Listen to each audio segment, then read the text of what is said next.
Production for Panther Sports Talk is brought to you in part by the following supporters of WEIU.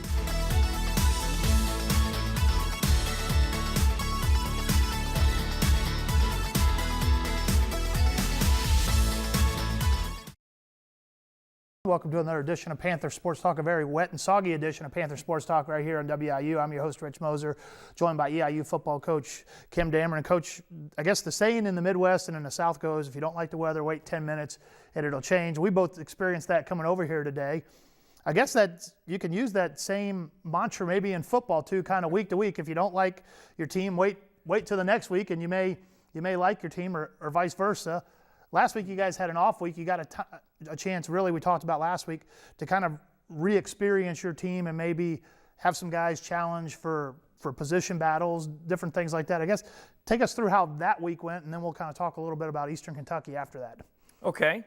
We had a good week last week. We had two what we call competition Tuesdays. And so Tuesday and Wednesday were really back-to-back. It was physical, fundamental, it was and competing, and our kids had a ball practicing for those two practices. I felt like we really got better. We answered some questions on some things that we had. We looked at some things in the kicking game that we need to do better. So we took those 2 days and really concentrated on us. And then on Thursday, we had a little bit of introduction into Eastern Kentucky, and then we put the ball down and let our young kids, who are our scout team guys, our freshmen who are being redshirted, our just guys that don't play near as much as they would like, let them scrimmage on Thursday. And we had a ball doing that, and they love to get out there and just play and compete. And we saw some guys do some good things, and so it was a good week. And so now we're after basically they had Friday, they went to class, and then they were off Friday, Saturday, and came back. We had a normal Sunday. Yesterday was the day off as far as was school, and like normal Monday. So we're back in game week. Now you talk about that. You have some redshirt freshmen out there, some kids that you're going to redshirt.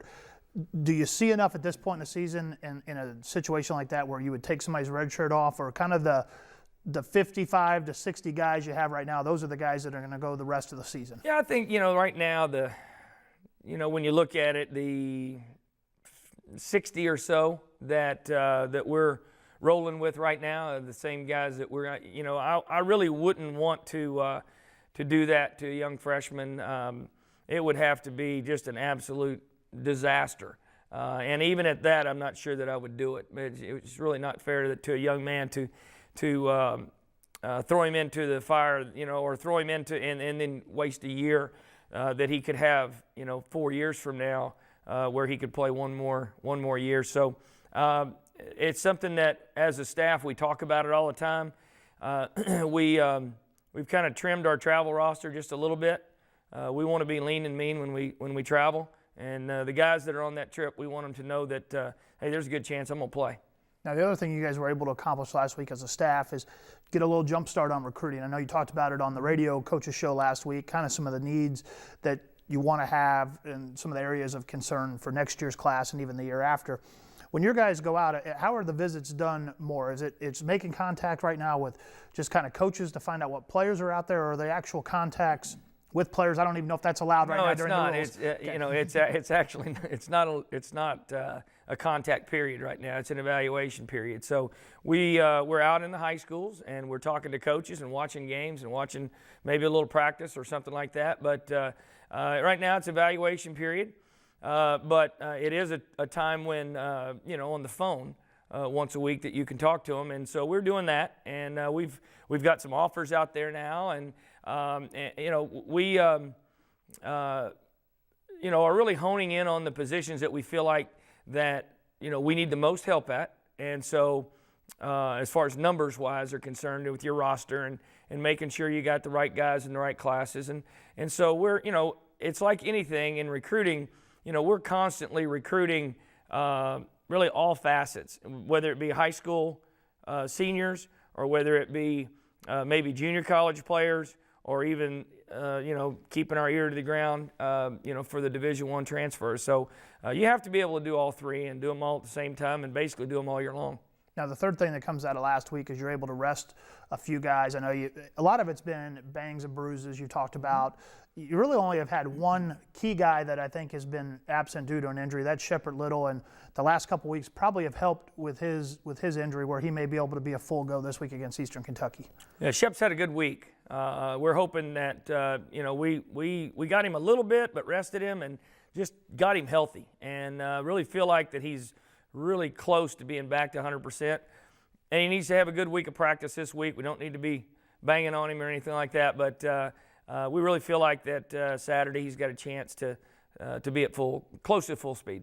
Now, you guys head into Saturday. You're going to play Eastern Kentucky, a team you've faced before, and you're run through the OVC. And Eastern Kentucky, Eastern Illinois, the last 8 to 10 years have been the team to beat. One of them has won the conference title. I mean, so that, I know it's still a long way to go in the OVC race, but this game has a lot of importance in it and how the league race may shape up. Well, this game has a lot of importance for several reasons, but number one, like you said, pretty much the conference champion in the last probably 7-8 years has come out of this game, but also, they're a nationally ranked opponent. The biggest reason why is because it's our next game. And, we can't look down the road at what we would like to do until, if we don't take care of this one. This one is a do or die, put up or shut up, whatever you want to call it, type of game. And our kids know that, and they're excited about this challenge. Now, and a little extra pep in the step maybe in practice. I know you only really had one day in terms of Eastern Kentucky, but there are some opponents in a league that I think kids naturally get up for, and this is one of those games, I think. Well, yeah, because of it's just a natural rivalry because of the success of the two programs over the years, and that's been that way for a long time. And, when I was here in 2000, they had a pretty good football team, but they came up here and we got after them pretty good. And so sometimes you have those games, but I've played, Eastern Kentucky going all the way back now to, my Murray State days, and we had some epic battles with them. And so, playing Eastern Kentucky, the one thing you know about it is it's going to be a physical game, and you're going to get a great effort out of their football team. Now, I know one of the things we talked about from the Eastern Illinois standpoint going in that's a nightmare for defensive coordinators is the two-quarterback system. You've had Jalen Whitlow and Andrew Manley. Kind of settle a little bit on Whitlow. Eastern Kentucky's done the same thing with a Cincinnati transfer and the McLean kid that was already there. Have they, from what you've seen on film, maybe settled or leaning more towards one or the other, or is it kind of still 50-50? No, they've started to really kind of settle towards Coney. And McLean has become a little bit more of almost a wildcat type quarterback. He's a better runner. He's a guy that will run, wants to run. I think they probably think that Coney gives them maybe the best opportunity to run their entire offense. And I think McLean maybe, even though he's played quite a bit, has been up and down a little bit. I don't know. It's interesting of why people you don't ever know the whole story. And so, you just know what you see on film. And I think both of them are good players. And, you just look at it and say, well, this is obviously the direction they're starting to go, because in their last game, they played Coney quite a bit more than McLean. So it looks like that's the direction they're headed. Now, the other newcomer for them is the Kentucky transfer, Dyshawn Mobley. You guys have a Kentucky transfer as well. Yeah. Now, as a defensive coordinator, does somebody like your defensive staff, do they bring Jalen in and say, what are some things that this kid can do? And does EKU do something similar about Jalen? I don't know what they're going to do. I know this. It's pretty apparent what he does, and he does well. He's a powerful runner, and he can make you miss a little bit, and he can run over you. He's just a really good quality back. And I talked to Jalen about him a little bit, and Jalen talked about his toughness, and he talked about his willingness to go get the tough yards, and what kind of competitor he is and all that. And so, he is pretty much what you see on film. He's a heck of a running back. And the thing that we have to make sure that we do is, try to get him before he can get started. That's the key with most running backs, is if you let them kind of get going and get out and get started and not really, keep them bottled up a little bit, they can hurt you. And so that's something that, obviously is a great challenge for our defensive staff. Now, on the defensive side of the ball, that's been typically Eastern Kentucky's strength when they've been successful. I think they have 15 turnovers this year, and they're averaging, I think, about 20 to 30 points off turnovers this year, which is kind of an astounding number to me. And so that's got to be something you guys have got on an offensive side of the ball have to be really careful about and cognizant of. Well, absolutely. We've got to continue to make yards, and we need to turn those yards into points. But the thing that we've done over the last couple of weeks is we've gotten better in the turnover battle. We've got to continue to harp on, not having foolish penalties. But, the thing that, with them defensively, they're going to be sound. They're solid. They can run. They're opportunistic, like you said. They haven't given up many points this year. And so, again, you're going in. We're playing our third nationally ranked FCS team so far this year. And so, really 3 out of the 4 FCS teams that we've played are nationally ranked. So, not even looking ahead, but there's more of them down the road. So, we just got to focus on us, and we got to focus on doing the things that we know we need to do. But we've got to, our kids are excited about this opportunity to go down and beat a good Eastern Kentucky team. Now, when you talked about Ohio and Frank Solich, you talked about they're pretty basic. The guys kind of play standard defense. They don't do a lot of stunning. With Eastern Kentucky having a defensive coordinator, former defense coordinator as a head coach, do they do a little bit more of that, or they kind of? Yeah, a little bit more. They're a little bit more movement oriented up front. They will slant and do some things like that with their front. They'll also do quite a bit of zone pressuring and things that most defensive coaches kind of like bringing a little pressure every now and then, and Dean's no different, and it's pretty standard of what you do out of the 4-3 and playing the way they do. They play a lot of one high, not a ton of quarters and stuff like that. So everybody kind of has their style. And the thing about Dean is he's been there for a long time and coached defense for a long time, and so he knows what works and what doesn't, and so they put a good product on the field. They always have. All right, Coach. Well, best of luck over there. You guys talked about the gauntlet that's coming up here. We'll go over that the next couple weeks in the OVC. But it's going to start this weekend down in Richmond. Number 16, Eastern Kentucky. The Panthers come in as one of the league favorites in the preseason, so we'll see how the game shapes up. 5 o'clock Central will be the kickoff. You can hear it on the Panther Football Radio Network. We'll talk to Coach next week, but we'll be right back with This Week in EIU Athletics. Panther fans, here's what's going on in Panther athletics. Volleyball now 7-10 on the season and 1-3 in OVC play. The Panthers split a pair of OVC matches at Lance Arena, with their one win coming against SIU Edwardsville. Women's soccer picked up their first OVC win of the season this past week after they split a pair of home matches. The Panthers' win came against OVC rival Austin Peay. EIU is now 2-10-1 on the season and 1-3 in OVC play. Men's soccer picked up a tie against Denver in a Summit League match held at the EIU practice fields this past weekend. The Panthers are now 2-6-1 overall and 0-1-1 in Summit League play. Cross country competed at the Greater Louisville Cross Country Open in Louisville, Kentucky. The men placed 20th out of 28 teams. Riley McInerney was the top men's finisher in 70th place. The women's team placed 21st out of 32 teams. The top women's finisher was Victoria Quarton in 87th place. Women's rugby dropped to 1-3 on the season as they fell at Life University 61-0. Men's golf placed 8th at the DePaul Memorial Tournament, with Oscar Borda leading the way for the Panthers in 14th place. Women's golf wrapped up play at the Butler Fall Invite on Tuesday. For results of that tournament, go to EIUPanthers.com. Women's tennis hosted Olivet Nazarene on Monday at Darling Courts. For results of that match for EIU, check out EIUPanthers.com. And baseball hosted an alumni outing and game this past weekend. Now, here's what to watch for this week. On Friday, women's soccer continues OVC play as they are in Cookeville, Tennessee to battle Tennessee Tech at 3 p.m. Volleyball with another OVC match at Lance Arena. The Panthers will square off with rival Murray State at 7 p.m. On Saturday, women's tennis is in Carbondale for the SIU Saluki Invite. Men's soccer is in Indianapolis, Indiana for a Summit League match with IUPUI at 11 in the morning. Women's rugby looks for win number 2 on the season as they host Life University at Lakeside Field at 11:30 in the morning. Volleyball wraps up their weekend play with another OVC match at Lance Arena as they battle Austin Peay at 2 p.m. Panther football comes off their bye week with 6 games remaining on the schedule, all of which are OVC games. EIU will be in Richmond, Kentucky at 5 p.m. to play EKU. You can listen to that game on Hitmix 88.9 WEIU, or you can watch it on the OVC Digital Network.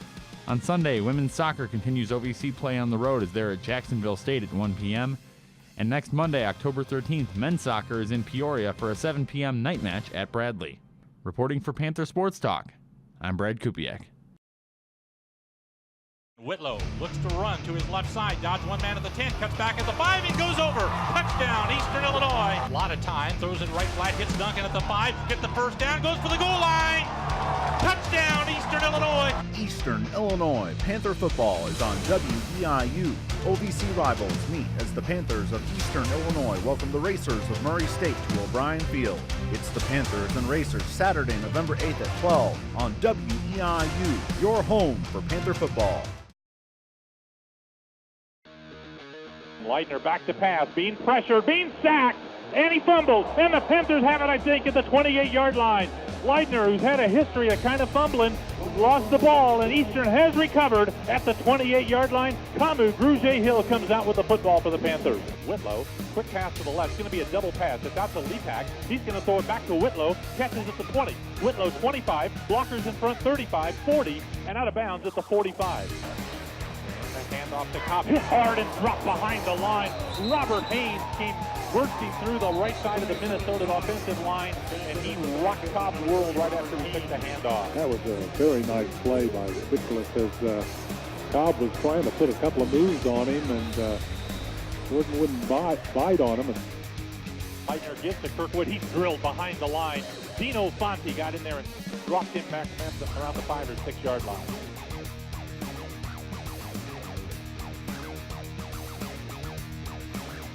Second down, 3 to go. Manley back to pass, setting up a screen on the right. Flares it out there, hits to Lira at the 10. Hurdles a man at the 5 and runs it in for the touchdown. Jimmy Lira, the senior from Lake Park, Florida, caught that pass around the 10-yard line. Looked like he was going to be tackled at the 8, and he hurdled the man and then kept going for the touchdown. That's the second time we've seen a very nice hurdle. First time it was by Max Williams, the big tight end from the University of Minnesota. And that time Lira just went over the top at about the 5-yard line and then could walk into the end zone after that. Here's the 2 steps, and there's the kick, and this time Minnesota very high bounce, and Jeff Lepak recovered it. Thinking about going up and getting a rebound, Jeff Lepak, who is 6'6", jumped up out of a crowd and recovered it. Back to pass, could be the last play. He's going to fire it high and deep into the end zone for Adam Drake, and he got it. Touchdown, Eastern Illinois. On the last play of the game, Drake made a terrific catch in the back of the end zone for a 32-yard touchdown pass. There's the snap, quarterback run. He takes it to the left, and he's pulled down by Robert Haynes. Second tackle in a row for the senior from Punta Gorda, Florida. Whitlow sets up to pass. In the pocket, throws down the middle, wide open at the 50. This is Adam Drake, 45, angles left to the 40-yard line. Big gainer for the Eastern Panthers, 29 yards. Drake was wide open. He fakes a handoff, going back to pass in the end zone, throwing it deep up the left sideline, and it is intercepted. Anthony Standifer, the transfer from Ole Miss, with a leaping interception, and the Panthers have it back at the 41 of SIU. Ball at the right hash. Here's Manley, low snap. He's back to pass. He's going to throw it into the right corner of the end zone, and touchdown, Eastern Illinois on a dandy catch by Anthony Taylor. Here's Manley back to pass. 3-man rush. He's loading it up down the middle. Leaping catch for a first down to the 40-yard line. Anthony Taylor again having a big night. Agnew, the running back, out of the gun. They give it to Agnew straight ahead. Hit behind the line. Downhill go. Eastern was stout at the point of attack. They motion Duncan through the backfield, rather Drake through the backfield. Whitlow back to pass. Loops it out left side. Got a man open. 45-50. This is Shepard Little out of bounds. And he's going to run it himself left side. Finds room. He's at the 20, 15, 10 to the 5-yard line. Whitlow showing a burst to split defenders. They'll hand it to Duncan up the middle, and he's over for the touchdown for Eastern Illinois. Good opening, and Taylor Duncan rambled home to make it 14-13. Now he goes in motion to the right. They hand it to him. No, they don't, and they sack Ionati. He faked the handoff to Willis, and by that time, Robert Haynes was right in his lap. Has time, throws the middle, caught by Drake, 45-50, splits the deep end, 40, 35 to the 33. A great run after the catch by Adam Drake. Manley in the shotgun, ball at the left hash mark. Shepard Little in the backfield. Here's the snap. Manley's back, looking to the right. Now he's going to run with it. Gets out of the pocket to the left at the 5. He'll go over. Touchdown, Eastern Illinois.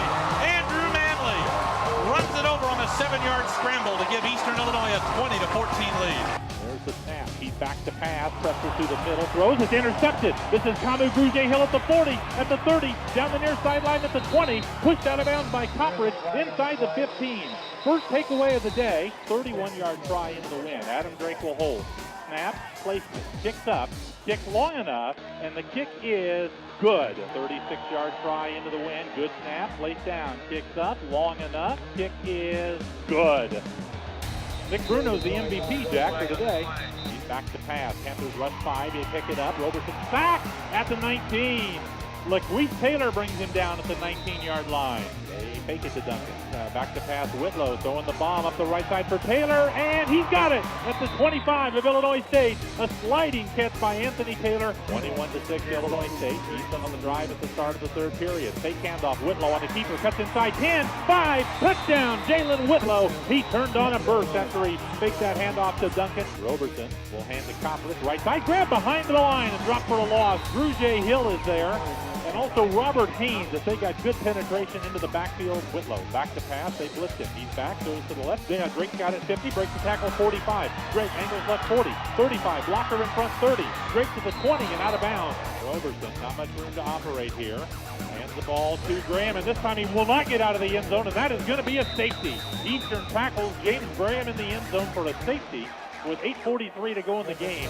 Whitlow looks to run to his left side, dodge one man at the 10, cuts back at the 5 and goes over. Touchdown, Eastern Illinois. The second touchdown this year for junior quarterback Jalen Whitlow. In the shotgun. We'll get to the middle, Duncan. No, Whitlow kept around right in. A lot of room. 40, 35, 30. Whitlow down the sideline. 20, 15. Upended at the 14-yard line. Good fake to Duncan, and then Whitlow kept around the right end for a big gain. Whitlow back to pass. A lot of time. Throws it right flat. Hits Duncan at the 5. Gets the first down. Goes for the goal line.